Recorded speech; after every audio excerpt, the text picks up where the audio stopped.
He's the darling of the Tory faithful, but is Boris Johnson the man to save his party from doom? In the race to succeed Theresa May, Conservative MPs narrowing down the finalists to Johnson and his successor as Foreign Secretary Jeremy Hunt, who edged out Michael Gove, the Environment Secretary, and eliminated him. So what does Bojo really stand for now? Is he the charismatic former journalist who, as a Conservative, got himself elected twice mayor of left-leaning London? Or the Boris Johnson who was reviled by Remainers for picking his camp on Brexit, seemingly out of political calculation rather than conviction? Is he the man now to unite a party that just suffered an historic defeat in European elections, finishing in single digits? Can he reconcile a bitterly divided Conservative Party and a bitterly divided United Kingdom? Yes, it's not just the Conservatives, by the way. The opposition Labour Party also on the brink over Brexit. And it may be about more than just that one issue, as the confused wrangling proves at a Brussels summit that's also taking place to fill top jobs at the EU. The political maps being redrawn, not just in the UK, but all across the continent. Today in the France 24 debate, could Bojo be, well, the last of the Tory prime ministers? Joining us, Jeremy Stubbs, president of the British Conservatives in Paris. Thank you for being with us. Good evening. From London, Conservative Party member and campaigner Shabnam Nasimi is with us. Thank you for joining us. Hello. He always helps us make sense of where British political opinion is going. From Edinburgh, John Curtis, who teaches at the University of Strathclyde. Welcome back. You're welcome. And in his latest documentary, Wait and See, independent filmmaker Simon Koss spoke to fishermen on both sides of the channel about Brexit. Thank you for joining us. Thank you. The France 24 debate on Facebook and Twitter, hashtag F24debate. 2 final rounds of voting among MPs in the Commons, and now we're down to 2 finalists. Those 2 finalists who are Boris Johnson and Jeremy Hunt. Michael Gove, 75. Jeremy Hunt, 77. Boris Johnson, 160. We therefore declare that Jeremy Hunt and Boris Johnson are going forward to a vote of the qualifying membership of the Conservative and Unionist Party. Thank you very much. So, Jeremy Stubbs, that 2-vote margin triggering some spontaneous oohs from the MPs there. Yes, that was the only touch of drama about this. I mean, we imagined it was going to be Boris Johnson way in the lead and Jeremy Hunt next. The surprise was Michael Gove catching up to within just a couple of votes. Because in the penultimate round, Gove finished second. Why are you so convinced that it would be Hunt? Well, I'm referring to the long-term prognostic, and this is exactly matched this. In a sense, Michael Gove is always hampered by his association with 2 things: his association with the referendum campaign, which Remainers don't like, and his association, very close association, with Theresa May's operation, which Leavers don't like. So he's always going to be in a bit of difficulty, and I think that's probably what scuppered him in the end. But he came close, which is quite a triumph for him in a way. John Curtis, the penultimate round, Boris Johnson picking up the support of 157 MPs. For the last round, he only got 3 more. What does that tell you? Well, basically it tells you that Boris Johnson has managed to acquire the support of just over half of the Conservative Parliamentary Party. But then we should also bear in mind that he's not managed to win over the other half. And to that extent, at least, although there is no doubt he's the odds-on favourite to win this contest, because polls of the general membership indicate that Boris Johnson is the most popular candidate by far. And it doesn't matter which of the many different candidates that he was pitted against. That was always seeming to be the case. But that indeed he will have something of a job on his hands to bring the Conservative Parliamentary Party together, let alone the Conservative Party in general, because although the MPs have had 5 chances to vote for him, it's still only just over half of them who've ended up supporting him. So it's an indication that, yes, he's the front runner, but is he the person who all MPs are necessarily going to be happy with? Not necessarily.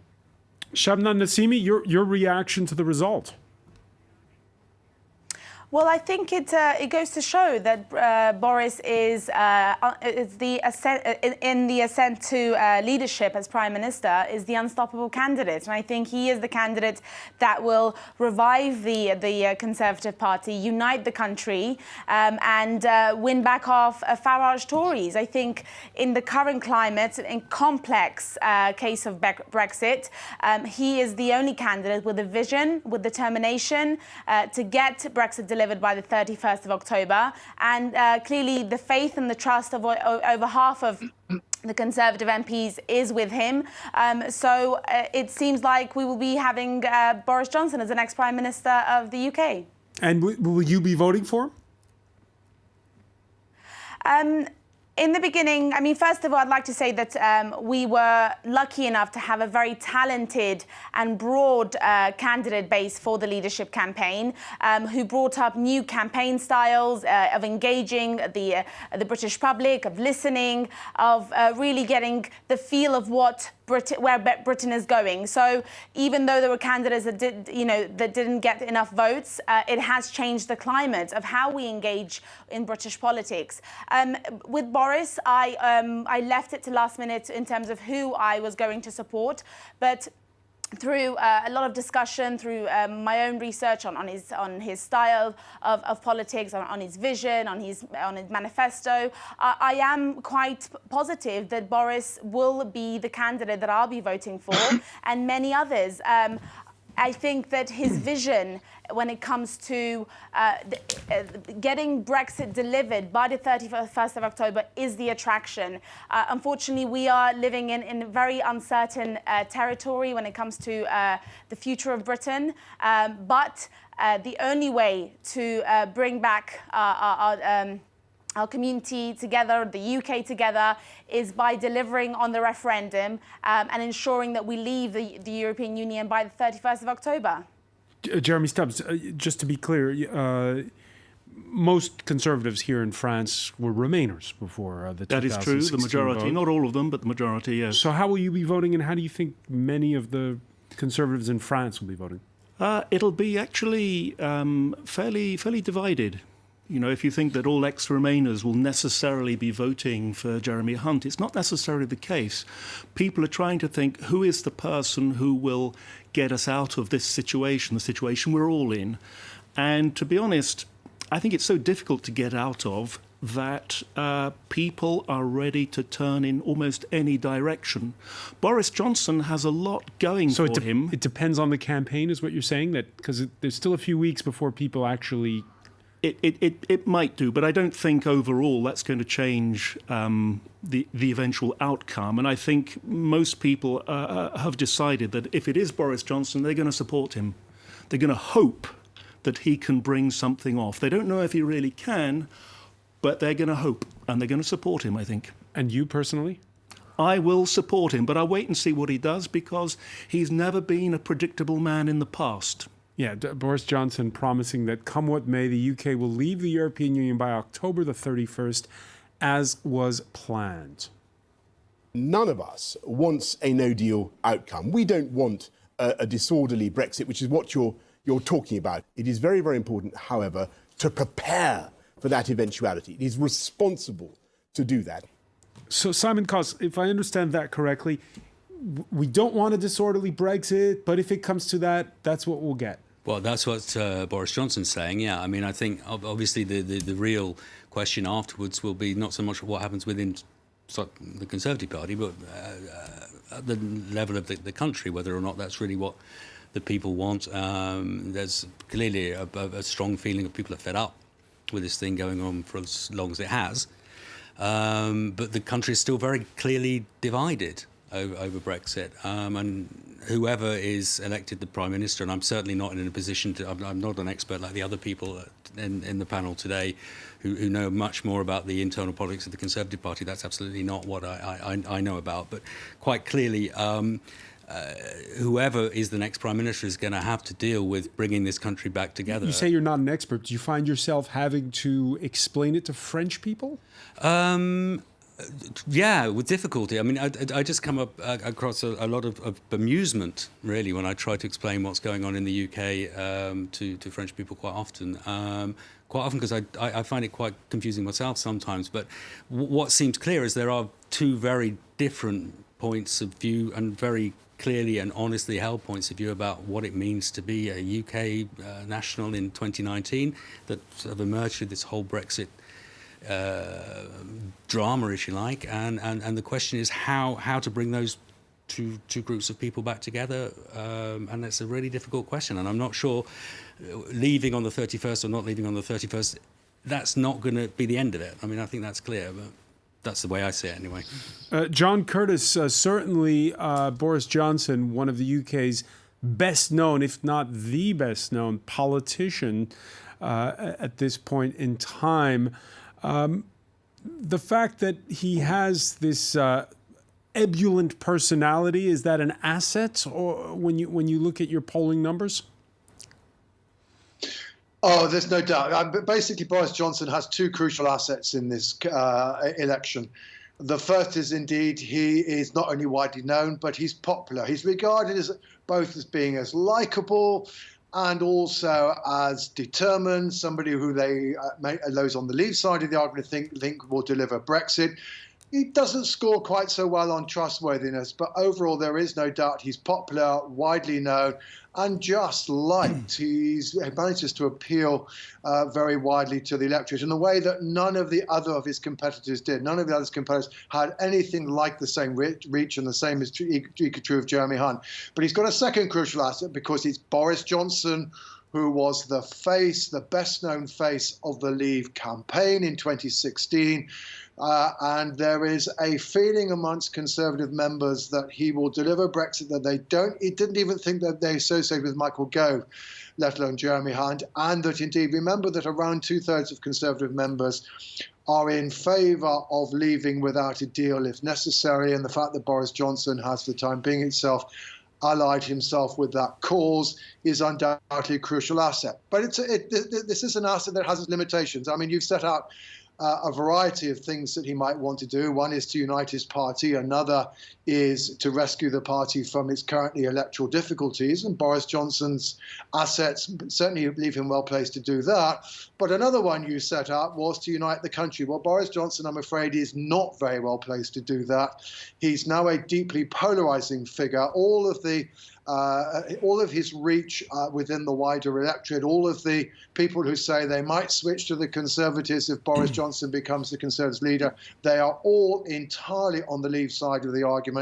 And amongst Remainers, Boris Johnson is actually one of the least popular of the candidates that's available. So uniting the country is going to be very difficult.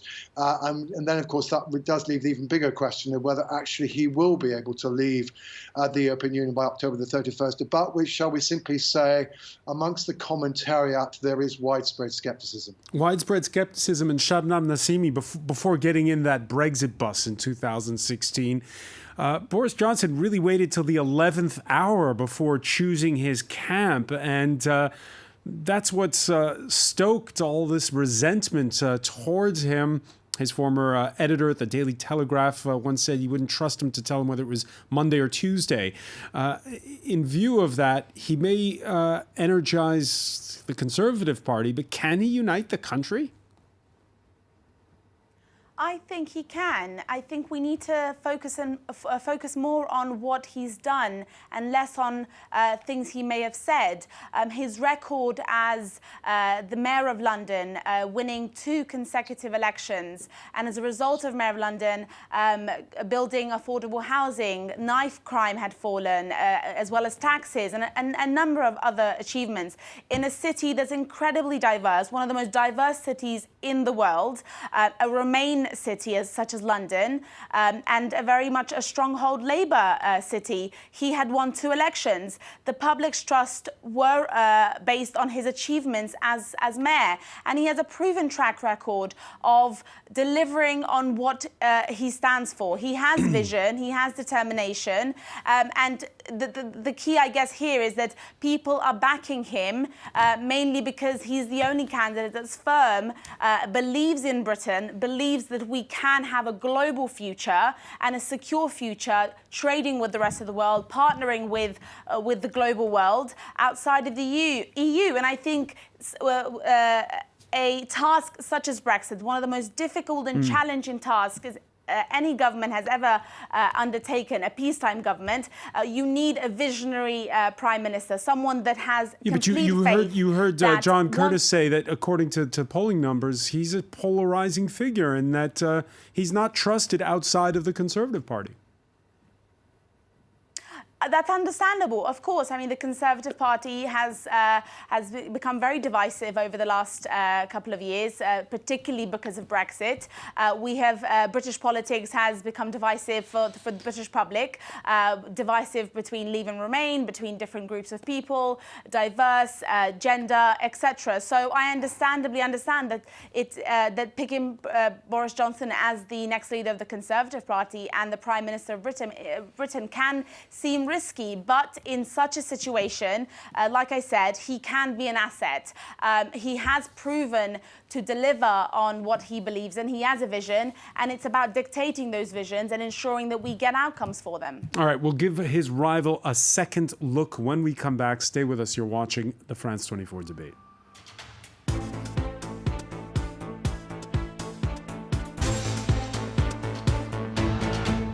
Welcome back, or welcome if you're just joining us. It's the France 24 debate. We're looking at Boris Johnson as the overwhelming favourite to be the next Prime Minister of England. This after it was whittled down to 2 finalists by members of Parliament who will face off. We'll have results by the 3rd week in July for who gets to lead the Tories between him and his successor as Foreign Secretary Jeremy Hunt. Talking about it with us, Jeremy Stubbs, president of the British Conservatives in Paris, from London, Conservative Party member and campaigner. Shabnam Nasimi is with us. Welcome back as well to John Curtis, who joins us from Edinburgh, professor of politics at the University of Strathclyde. And in his latest documentary, filmmaker Simon Koss spent time with a fisherman. You hitched a ride from Brittany aboard a French fishing trawler bound for Cornwall. You spoke with all sides. Yeah. The French, the British, the fishermen, the canners. Let's take a look. Since 1983, we've had to cut our fleets more than the rest of Europe because we gave in our proper figures and they played the game, they lied. The worst case scenario is that we will be catching fish, bringing it into Newlyn and not be able to sell it. And that could be absolutely disastrous. So I'm not particularly worried. We hold all of the cards fishing. And it's not a boast, it's not a threat, it's just a reality. Do a deal, because no deal will be very bad for fishing for the other member states. For us, no deal is good. For fishing, no deal is a good situation.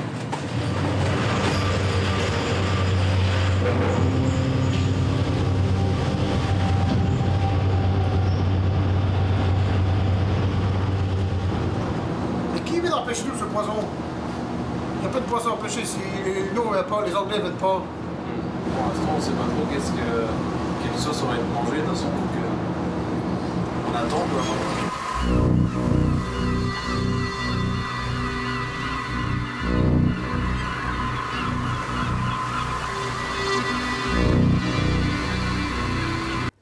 Yeah, we hold all of the cards, says that one fisherman. Yeah, he was very, very confident. When did you speak to him? We met him for the first time in spring 2018, and then we carried on working with him up until autumn last year. So the last meeting where we got. So this is incredible. It's been 3 years since the referendum. Here we are facing the abyss, if you will, and he's fine with no deal. Oh yeah, more than fine. I mean, he was actually. I mean, he was trying to be conciliatory and say we'd like to make a deal, but he very clearly said, as you saw in the film, for him, no deal would be better. He wasn't the. There were other people. The woman you can see on the screen earlier on, she has a fleet of boats. She was much more worried. But the guy that we spoke to, Dave, he felt that they would be in a better position because then British fishermen would have sole access to British waters in that case. And would then be able to sell their fish where they wanted it. The problem that other people brought up with his argument was that the biggest market for British fish at the moment remains the EU. And if EU boats are banned from British waters, that would obviously there'd be a knock-on effect, a tit-for-tat problems for UK fishermen selling into Europe, and that was the real paradox. The UK was always seen from here as this land of moderation when you looked at politics. We were really surprised by the vitriol during the Brexit campaign.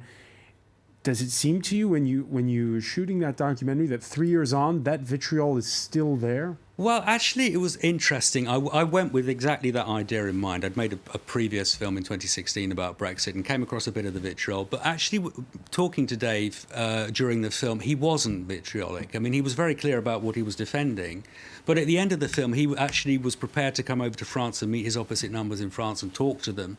And to try and find some sort of agreement. So we were actually surprised that the people were on both sides. When you actually get down and talk to them, and you move a bit away from the kind of psychosis that you have in London and around Brexit, that on the ground, people were much more willing to talk and listen. I mean, very clearly, both sides had very strongly held opinions, but. I made the film with a French colleague. There were two of us, and he never faced any animosity at all when we were in Cornwall. People were extremely kind, extremely welcoming, but also very clear about the injustice that they felt when it came to the way the EU fisheries rules disadvantaged them. You told us in part one of our discussion, John Curtis, how many of the members of the Conservative Party who will be voting for their next leader are fine with no deal. How about when it comes to the broader public? Is Dave the fisherman an outlier? He's not an outlier, but he's not typical either. I mean, basically, the UK is still split roughly 50-50 between those who want to leave the European Union and those who wish to remain. And amongst those who are on the leave side, consistently polling suggests that amongst the general public, around a half of Leave voters are in favour of leaving without a deal, and probably 2/3 of them at least would find no deal acceptable, and they would certainly find it more acceptable than us having another referendum and changing our mind. So you shouldn't underestimate the width of the support for leaving without a deal, although at the end of the day, most of the polling evidence suggests it is still only a minority preference, but it is a preference of a very substantial minority of the public. All right, lots of reactions to our discussion on the hashtag F24debate. Damien saying the only candidate that would now get my vote is Boris Johnson. He's the only person that can and will deliver Brexit. In the end, it'll be the current Foreign Secretary against his predecessor. Jeremy Hunt was doorstepped by reporters before the vote this Thursday morning. Not quite sure if it's like the morning before my wedding, but it feels like a lot of big things are going to change today. And the question for the Conservative Party in the country is looking at Boris Johnson, is there a better alternative? And I'm someone who set up their own business. I want to turbocharge the British economy. I'm the Foreign Secretary who is fed up with us being pitted around the world for Brexit paralysis. I want to sort that out and walk tall in the world. Now, when you think about this issue of deal or no deal with the European Union, how many do you think within the Conservative Party will give the lesser known Jeremy Hunt a second look? I think he's going to come of the two second, quite clearly. The thing is that no candidate, indeed no one person, has set out a very precise plan for how to cope with this. And until we have such plans, we won't have anything really to choose on. We're choosing on personality, as Don Curtis said, on charisma, on popularity. We spoke earlier of uniting the country. You can't unite the country. As we've heard, it is split. There will be no unification of the country before Brexit is dealt with. So everything comes back to the details of a Brexit plan. We don't have any yet. We can hope that one or other might come up with one. Maybe behind the scenes they could put their heads together and come up with one together. How far should the winner go to trying to avert a no-deal Brexit in your personal view? Well, the problem is it's not just our choice. It also depends on the European Union. And they may firstly be in favour of just letting no deal happen out of frustration, or they may wish to try and impose very severe conditions, which they've spoken of already, like forcing the UK to hold an election or hold another referendum. I mean, forcing in the sense of saying we will only grant an extension if it is for a precise plan of that sort. So it's not as if what's going to happen... You really think the EU will ask the UK to stage an election?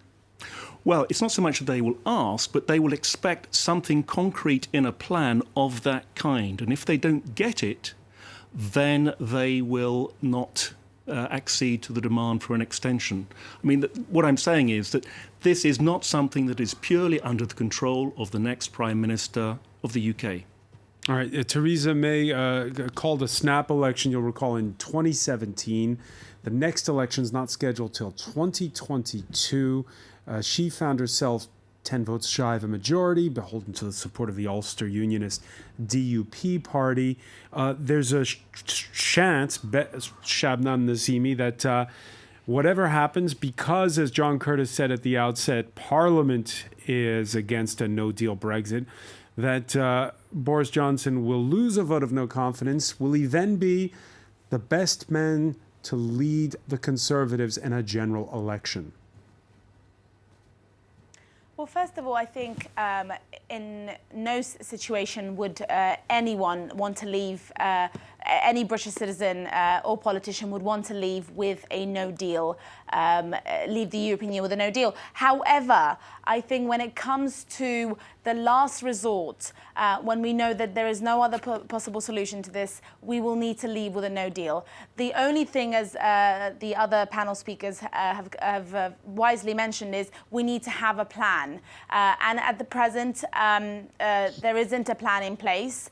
What we can only rely on is trusting on their track record, their past track record as Foreign Secretary, as Mayor of London, as other cabinet positions, in what they've been able to achieve and how they've been able to do it. In terms of Boris Johnson as the right candidate, if a general election is called, I do think he is. He is a liberal politician, an open-hearted, visionary politician, whilst there are some who are trying to start a cultural war based on some words that he's used previously, and claiming that he isn't a people's prime minister or leader. I oppose that view, because his stance, his vision as pro-immigration, be the first one of the first politicians to back. Sorry, my apologies. Gay marriage and etc. So I think he is incredibly liberal, and he will be able to reach one of the marginalised and hard to reach groups. Beyond just party lines. Now, Yes. You're saying, and both of you have said that neither of the candidates have spelled out a precise vision of how for when it comes to the plans for delivering Brexit. Now, there's one man who's got a precise vision, which is, well, don't do anything, just wait for October 31st to happen. His name is Nigel Farage. His Brexit party barreling past the Conservatives in recent European elections. The former UKIP leader telling an event hosted by the Daily Telegraph that if Johnson sticks by his guns and sticks to that October 31st deadline, Farage says, I'm ready for a cross-party deal. And if Boris did that, and he was prepared to go to the House of Commons, to be voted down, to lose a motion of confidence, to go to the country in a general election on that ticket, and with the support of people like me, he would win a massive, thumping majority. And you would support him? Yes, of course. Of course. First of all, Shabnam, Nasimi, would you see an eventual coalition between the Brexit Party and the Conservatives? I don't think so, no. But what I do see and hear from his words is that Boris is the right candidate to be able to win back our Farage Tories and vanquish the Brexit Party. Boris is the only candidate that can threaten the Brexit Party and their agenda. So I don't think there would be a coalition government, but I do believe that Boris is a threat to these other groups that have been political groups that have been formed, and he is the right candidate to be able to attract back the Conservative members that have been frustrated because of Brexit and have moved on and voted for other parties. So, John Curtis, give it to us straight. If there was a general election tomorrow in the United Kingdom, how would it look? Very messy is the answer to that. At the moment, the polls on average put Labour ahead, but just on 24%. The Brexit Party is running second at about 22%. The Tories on 20%. And the Liberal Democrats on 17%. Almost inevitably, if you get anything like that kind of result, you'd end up with another House of Commons in which no party had an overall majority, and probably no party very close to an overall majority. Labour Party, however, probably would be the largest party, but it would be reliant on parties like the Liberal Democrats and the Scottish National Party north of the border to be able to form an administration.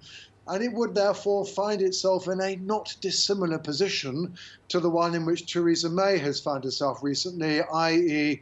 a party that's reliant on smaller parties who have very clear views about Brexit. Both the SNP and the Liberal Democrats are in favour of a second referendum. Jeremy Corbyn seems to be moving in that direction, but very, very slowly.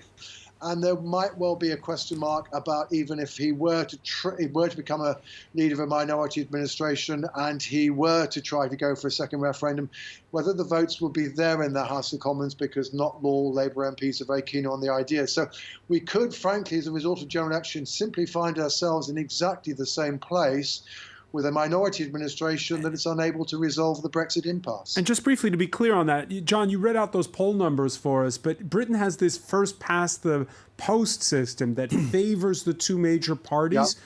Are you saying smaller ones like the Brexit Party would pick up a lot of seats?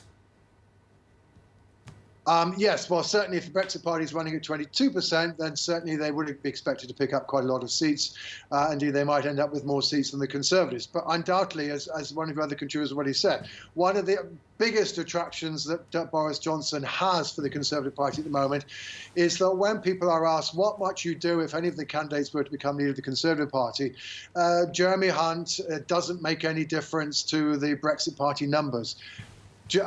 In contrast, Boris Johnson does. Around half of those people who currently say they'd vote for the Brexit Party say they'd switch back to the Conservatives if Boris Johnson becomes leader. Well, we'll wait and see what happens. That probably exaggerates his impact, but we can certainly expect the Brexit Party to fall back. But that said, we now have to remember that in the wake of the European Parliament elections, because the Brexit Party has a very clear stance on Brexit, those who want to leave and they're very keen on leaving have a very strong reason for voting for it. And equally on the other side, because the Labour Party still isn't clearly in favour of a second referendum, those on the Remain side have a very strong incentive to vote for Liberal Democrats. And therefore, don't assume that our first past the post system is necessarily going to end up squeezing the alternative parties. After all, in Scotland, from where I am speaking, neither the Conservatives nor Labour Party are very strong these days. The SNP dominates north of the border.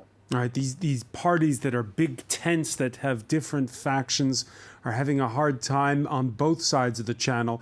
Here in France, the big center-right bloc that traces its origins to de Gaulle, Chirac and Sarkozy, The Républicain Party faces an unprecedented crisis. Its leader, Laurent Wauquiez, resigning after his party scored a paltry 8% in last month's European elections. A cautionary tale, Jeremy Stubbs. How do you explain it? These parties that were parties of power reduced to 8%. Well, there is a cautionary tale there indeed. And of course, in France, it's the Macron effect. We don't have anything like that. But it's certainly the case that Brexit has put the Conservative Party in a very, very difficult position. The success of the Brexit Party is really responsible for Boris Johnson's current success. But in this country, we don't have Brexit, yet we've seen the Socialist Party reduced to tatters, and now Les Républicains. Well, the reason for that, of course, is that you've got a totally different system here. We don't even have the Gilets jaunes on the other hand. But Brexit is what's doing it for us. And I think that the Conservative Party, unless it can solve this problem, it will be in deep trouble for a long, long time to come. Simon Koss? I mean, I think what you're seeing partly through Brexit and also what we've seen here with the different movements that we've seen in France and across Europe is a general dissatisfaction with traditional politics and for all sorts of reasons. That's bringing up these new populist parties, and I think that's something the traditional parties are either going to have to deal with or they're going to disappear. I mean, the idea that parties have a right to exist, some kind of innate right to exist, I think has been, both the traditional centre-right coalition that you referred to and the Socialist parties here in France have been clobbered over the last few years. We've seen the same thing happening, frankly, with Labour and the Conservatives in the UK. I think parties who were just sitting there saying, we have a right to be the majority because we always have been, are learning that if they're not in phase with the people, they're in trouble. And ironically, I think Brexit's a very European problem. I mean, it's these kinds of issues that we're seeing in the UK are coming up all over Europe. We've seen in France. I mean, more extreme versions in Italy, in Hungary. A general dissatisfaction with the kind of classic version of politics that we've seen certainly in the post-war years. Is kind of coming up right across Europe. So. John Curtis, what lessons do you draw from what you see on the continent? Well, I mean, certainly, I think that we should regard Brexit as part of a wider debate about our attitudes towards international financial capitalism. International financial capitalism has two issues that many voters find difficult. One is that it's not delivered much in the way of increased living standards for large sections of the population. And secondly, it has been associated with large migratory flows. Now, the migration issue in the UK is different from that in much of continental Europe, but it's still a question of migration that causes a great deal of concern. So, I think, there is a wider debate here about whether or not the classic social democratic compromise, which was basically we allow capitalism to operate, but then we will succeed in redistributing its proceeds in a way that's relatively equitable. Social democratic parties have been finding it increasingly difficult to convince people of that message. And meanwhile, the concern about immigration, which is partly economic and partly cultural, has provided a backdrop in many a country for more populist parties to have a relatively successful platform. All right, John Curtis, many thanks for joining us from Edinburgh. I want to thank Shabnam Nasimi for being with us from London, Jeremy Stubbs, Simon Koss. Stay with us. Media Watch is next.